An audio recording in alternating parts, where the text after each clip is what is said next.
What's going on, gentlemen and ladies of the internet? It's your boy John coming back at you again with another video.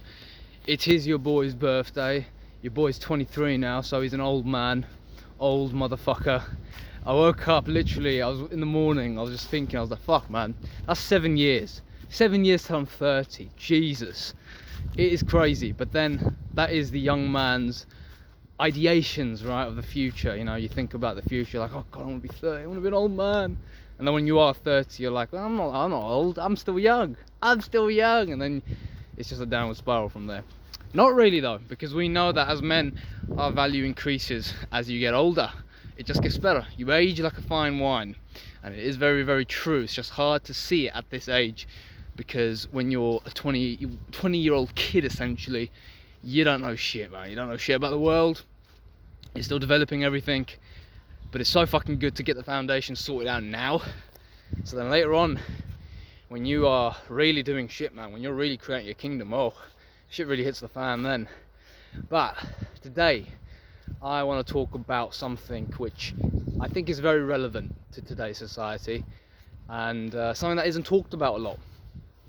And when it is talked about, there's very there's very sensitive feelings around this topic. Because when we talk about the idea of fathers and sons and daughters, you know, because of feminism was a great thing, okay, and it was needed.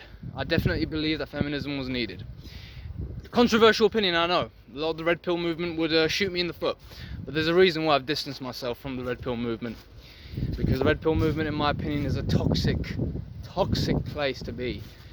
I've mentioned this in another video. Get what you need from the Red Pill movement and then get out, okay?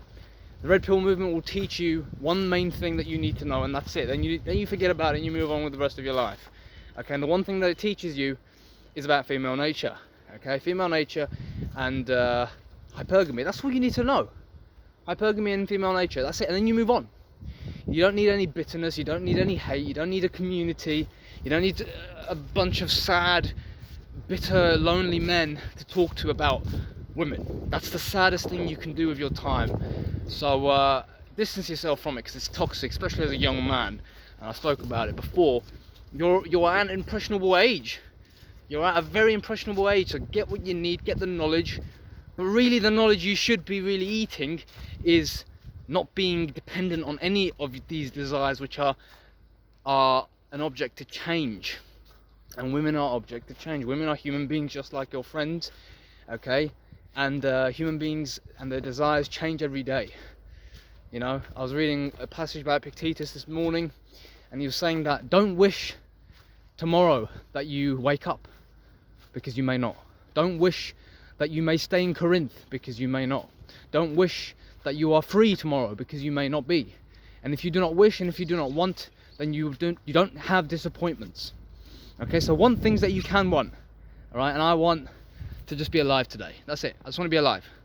And I may not be alive. I may be hit by a bus. I may be shot or killed or mugged or robbed or whatever. Okay, so my desire may not be met. So I got to take that desire away and say, I want what God wants. I elevate my ego to the state of saying, I want what God wants, and whatever God wants is what's going to happen to me.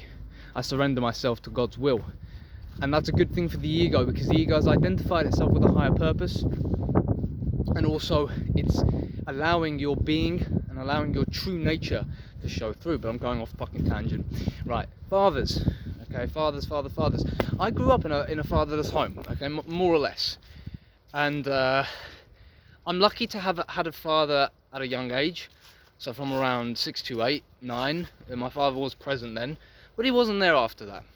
And from my recollection, a lot of the fact that you don't have that masculine energy or masculine presence in the house or in the family, what it does is it creates a lack of direction. Okay. Now I'm not saying that you need a father, because you can have a bad father, you can have a wrong father who's just too controlling or too easy or too weak or submissive or too aggressive, right? In my case, my father was too aggressive. He was too controlling, too manipulative, too controlling. And that wasn't a good environment for me, because now I've developed a personality which is the antithesis of control. I want to let go of everything. I want to surrender everything. I don't want to have control over anything. And I don't want to control anyone. And I don't want anyone to control me. So I've got a principle of freedom because of that controlling environment. But that's just me. That's my own personal journey. I did have a father for a few years though. And that father did teach me a few valuable things about life. Number one, namely discipline. Okay, he taught me about discipline, and he taught me that you need discipline, you need a skill, and you need to practice that skill if you want to have a good life. It's not even about getting jobs or having a good resume or being employable. Nothing to do with that. It's about maintaining a good state of mind, and that's it. That was the wisdom I learned from my dad, and that's really it. There was nothing else I learned. That was the most valuable thing I learned. The other thing I learned, of course, was how evil someone could be. The potentiality of evil and how bad it could really get, how bad a person could be. I got that from my dad, and I don't regret that, because it taught me a hell of a lot of things, and it made me stronger. It made me a lot stronger to actually face evil, not only within myself but with others as well. But when I look at the lack of a masculine presence in my cousins, because they didn't grow up with a father either, and my brother, of course, who didn't grow up with a father, he had me, but I'm not his dad, I'm his brother. Very different.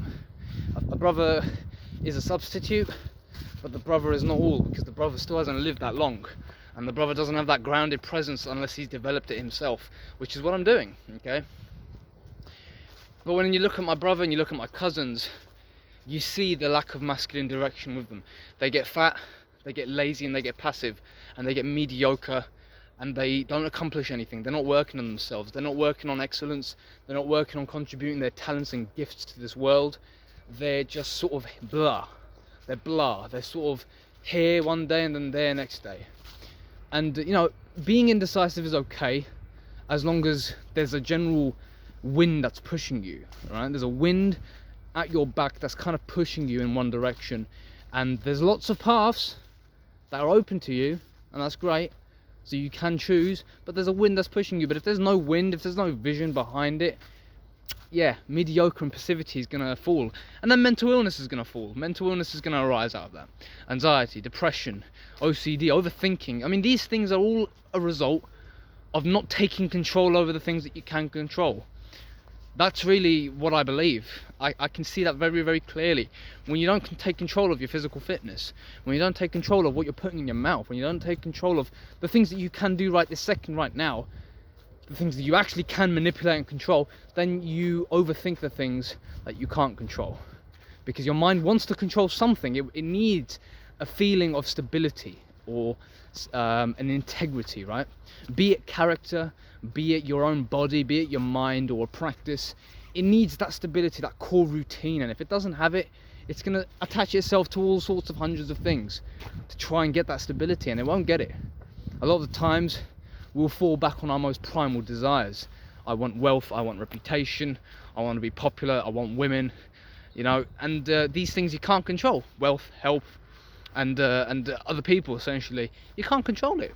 You can't control these things. They come and go. Fortune blesses it or it doesn't. You just pursue your own excellence and you see where it goes, but you're not really concerned about where it goes. You're concerned more about doing the actual thing itself. So when I look at my cousins and my brothers, the lack of a father figure, the lack of a father presence, the masculine presence, what it did is it created this separation. Who the fuck was that? It created this separation, a split off of their own ego, and they developed their own masochistic or weakling archetypes of who they want to be or who they should be, and it's not very good. It's not good at all, because what ends up happening is you're not a man. You're now just a male, but you're a child and you're still a kid, and you don't have that grounded masculine presence, which you develop once you get on your own path. Once you get on your own path and you start doing the things that you want to enjoy, that are going to bring long-term happiness or fulfillment, you gain that grounded sense of well-being, which is ultimately what all men want. The king energy is what you want. The king archetype and the embodiment of that is what you want. Okay, that's ultimately what's crying out in every boy's dreams. I want to be the king. That's why those old films of James Bond, not necessarily James Bond, I'd say the old films of Hercules and Conan the Barbarian, these guys represented that king archetype, you know, strong, power, confidence, you know. Every man wanted to be that guy, every kid wanted to be that guy.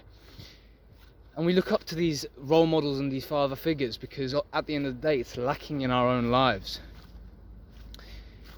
So it's very important, man, very important. And I think a lot of the problems that we have in today's society is as a result of not having fathers in the house, because feminism has ultimately said that we don't need men. We don't need men. Men can be thrown away, they're disposable.